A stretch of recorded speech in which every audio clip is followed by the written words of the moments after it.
Hi, I'm Nicole And Rebecca. from conquerbooks.com. And today we are talking about books about writing.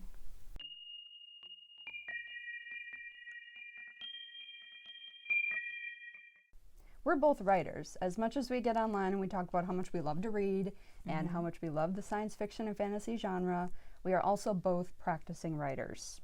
We have short stories on our blog that you can check out right now. We can link that down in the description.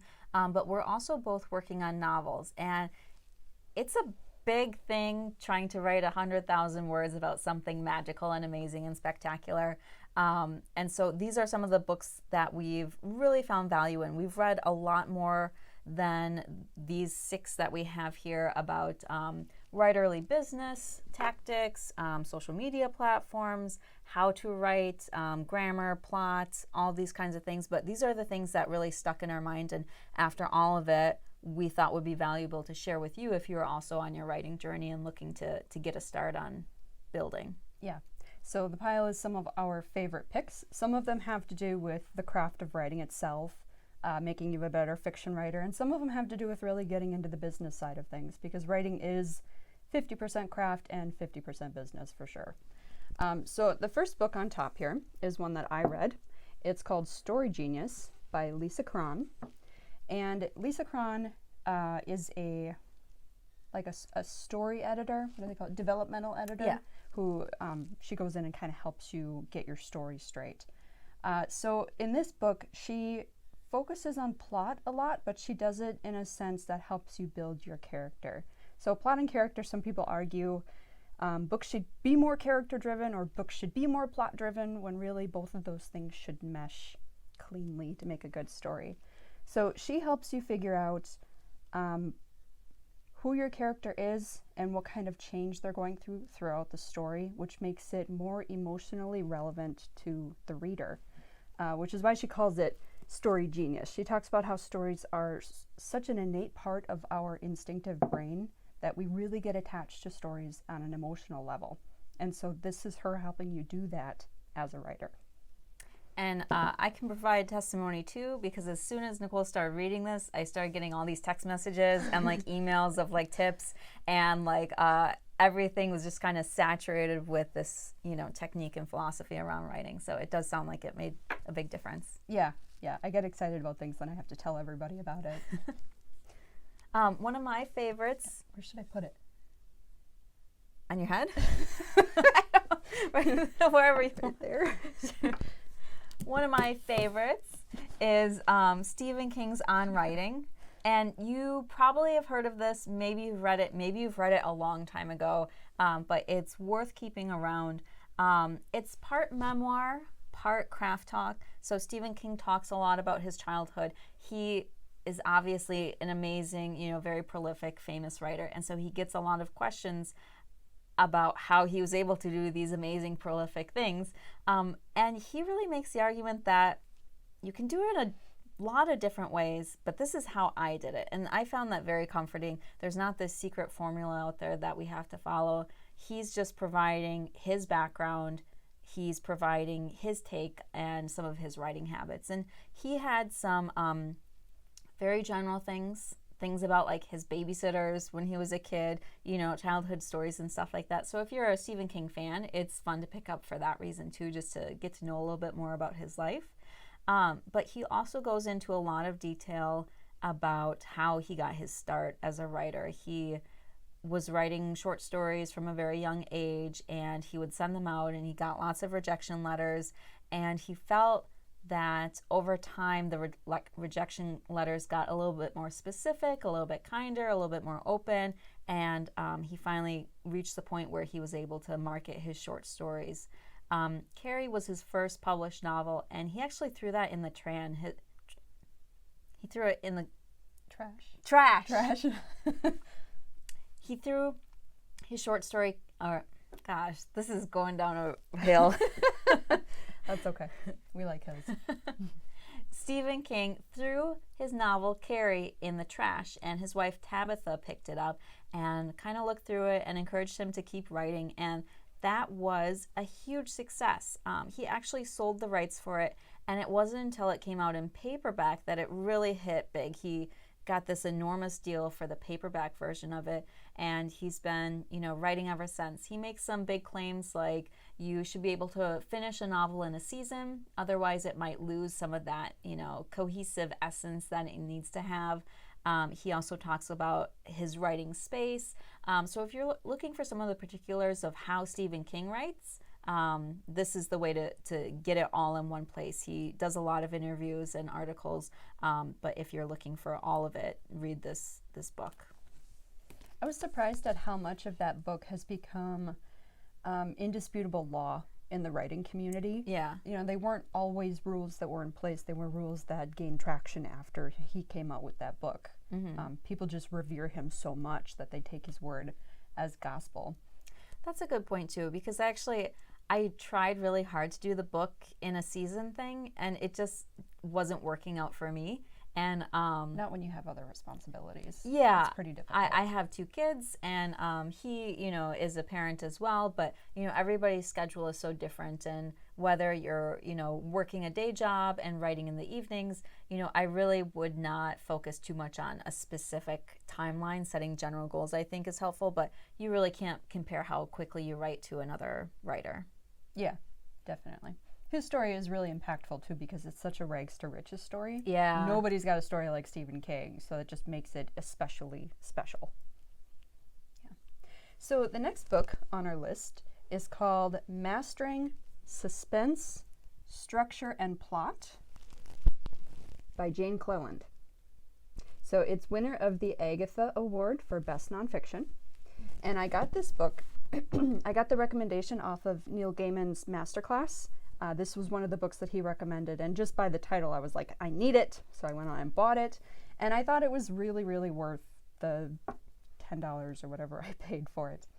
I think that things like setting, character, description, grammar are all pretty straightforward. You really can find, the general how-to. You just go searching online.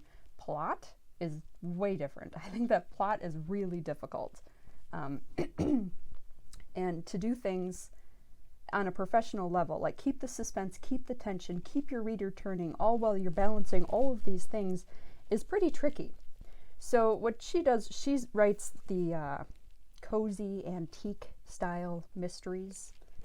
That's what she does. So she goes through and she teaches you how to set up your plot so that you're using things like twists and danger correctly, so that your pacing isn't too quickly and everything is happening at once.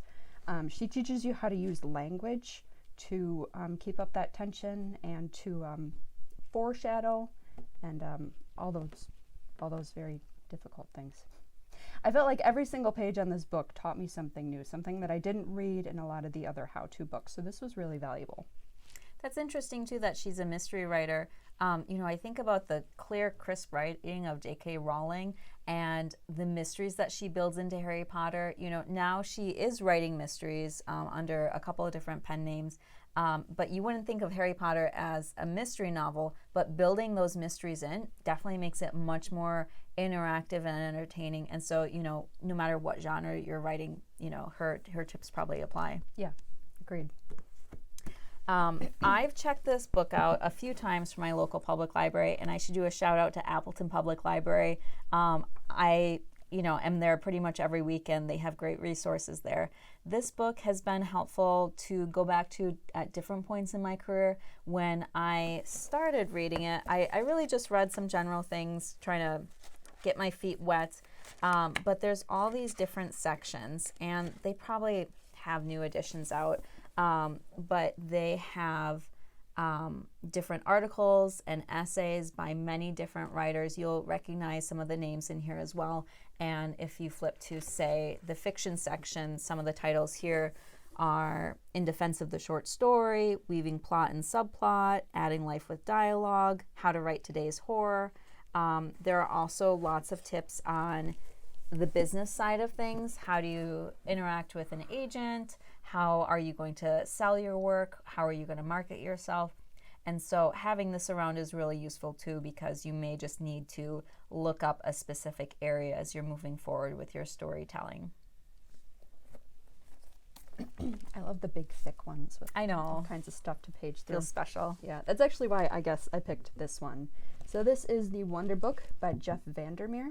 Jeff Vandermeer wrote Annihilation and Born, among others. He and his wife really have a penchant for weird fiction. Their website is geared toward that, and they've edited plenty of anthologies that are all weird stories. So he kind of have a soft spot for his stuff.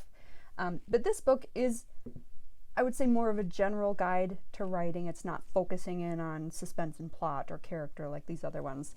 But what makes it especially beautiful is that he had many different artists draw up all these beautiful pictures that correspond with whatever it is that he's talking about in that chapter there. He's got exposés from different writers, famous and non-famous, talking about how they do their work and what works for them. And it's such a dense book, and there's so much to look at. And I think it's great that I can just open it up to any page and spend 10 minutes reading. I don't need to sit down for 10 hours and read it from cover to cover. It's just amazing to look at, and that makes it so much fun. He did an excellent job with this. Highly recommended. The last book isn't really a book on writing. It's my planner. And if you know me in real life, I talk about my planner to as many people as I can. So I use the Daily Greatness Journal. And I started using them 2 or 3 years ago because I was looking for something that would keep my life organized. This was shortly after having kids. I felt like my time was dwindling and going out the window. I felt like I just needed a lift in my goal setting, and also just needed some mindfulness about how I was really spending my time to be able to get more done in less time. It's also a really fun book because it has like all of these different like inserts and colorful quotes.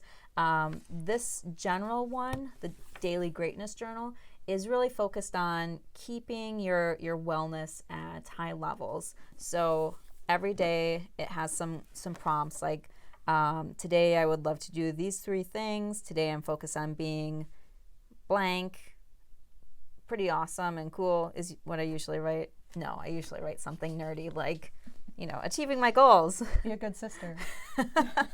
And then it has like your general calendar too, with your hourly breakdown here, reminders. It reminds you to exercise and meditate and visualize and be inspired. And they sound cheesy, but I have really found a lot of value in having those reminders that every day I need to think about the big picture.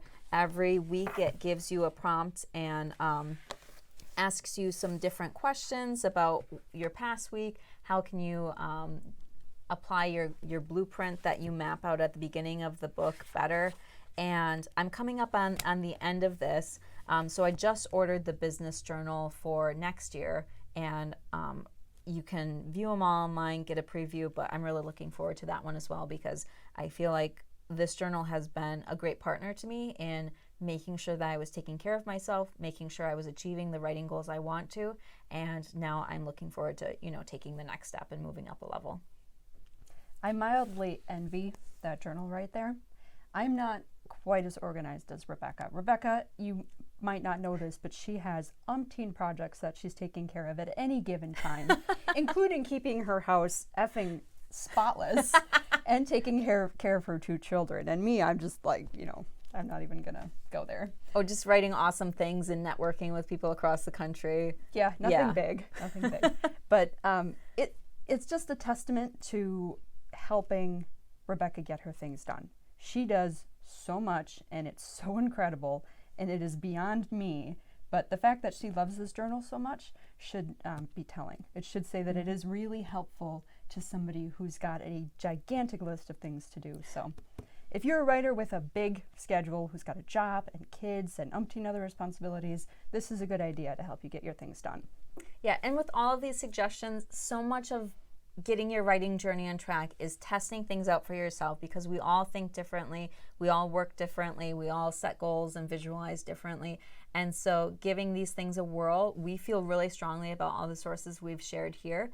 There's many other writing books, but the biggest thing, and even within these secret pages where like it's supposed to have the key to everything, a lot of times the writers just say like, this is how I do it. You're going to do it differently, but here's a good place to start. So we've also got some digital resources for you, because in this digital age, there are so many blogs going around by writers who have been successful and who are working on being successful. So there's lots of value to be found there as well. You can go first. Okay.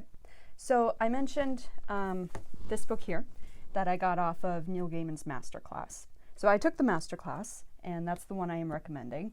I enjoyed that. I think there's something special about video, especially with somebody who's got a suave voice. Oh my goodness. Like Neil Gaiman. Whoa. It's awesome. It was not a chore to like go through that masterclass. Yeah. Some of the stuff he covers is more beginner level, but I think that he was trying to reach such a broad audience that it is. But some of the things hit you as well, because he does teach college level creative writing, so it's not like he doesn't know what he's talking about. I think my favorite quote coming out of that was talking about a short story. Short stories always feel kind of restrictive to me. Like, I always want to build this huge world. That's a terrible habit, really. But what he said was a short story should be versatile enough to be the beginning of any novel or the end of any novel. And he delves into that a little bit, so you might get a better understanding when he says it. But that just floored me. Like, I instantly understood short stories better. Yeah. One of the sources I really like is iWriterly by Meg Latour. And she's on Twitter, she's on YouTube, she has a website. She's on a lot of different platforms, and she really gives a lot of great advice. She's a former literary agent, so she carries that aspect as well. And right now she is preparing to self-publish her science fiction novel, and also hopes to traditionally publish as well. So that's called a hybrid author. And so it has a lot of really upfront knowledge about the industry, which I think at the end of the day, you know, you are writing something, but you also have to know how to get it out there and get it into readers' hands, because that's the other half of it as well. Another thing I really like, and like you kind of see the stamp on some of these books too, writersdigest.com. They publish a lot of books on writing, but they also have a great website. There's writing contests, there's all kinds of articles, and pretty much if you Google a writing question, chances are one of their articles is going to be what you click on the very first page that answers that question. And so it's a good source just to check in with regularly. They're so broad that they cover every topic you could possibly think of. And it's not like it's just one author who runs Writer's Digest. They're like a conglomerate of hundreds of authors. The last one I would like to recommend is Chuck Wendig's blog. He wrote Wanderers, which we reviewed earlier. He's got more books out, of course. His blog is called Terrible Minds, and he does talk about things like parenting and his own life, but he also does a lot of writing stuff. And he showcases authors who have books coming out, and they're usually not authors who are really well known. They're authors that have already had one, maybe two books out, so they're just starting to rise. So I think that he really tries to help those guys out, which I adore. I just think that's great for a bigger author to reach down and be like, here, let me help you. Let me use my platform to get you a boost. Be a mentor even. Yeah. But his how-to writing stuff is really great too. He talks a lot about the business, and he's very frank. You're not going to make money at this for a while, so be prepared. And he's so funny. Sometimes you just read his stuff and like there's just personality screaming at you out of it, and the voice is so clear, and you just think like, oh my God, I could write an entire book and not have that much voice. And he writes 3 words and you just like are like smacked in the face with them. So it's really good for that too, just like learning from the way that he's writing. It's so authentic. Yeah. So as you're watching us on our blog, on Facebook, on YouTube, on whatever we're around, and we talk about reading books, feel free to chime in with what you're writing too. We love to talk to other writers as much as we love to talk to other readers. Yeah, and if this was helpful, please do let us know. Usually we spend our time on YouTube reviewing new science fiction and fantasy books because that's really where our hearts and our brains are at. But if other sources like this could be helpful, let us know and we can think of some ideas.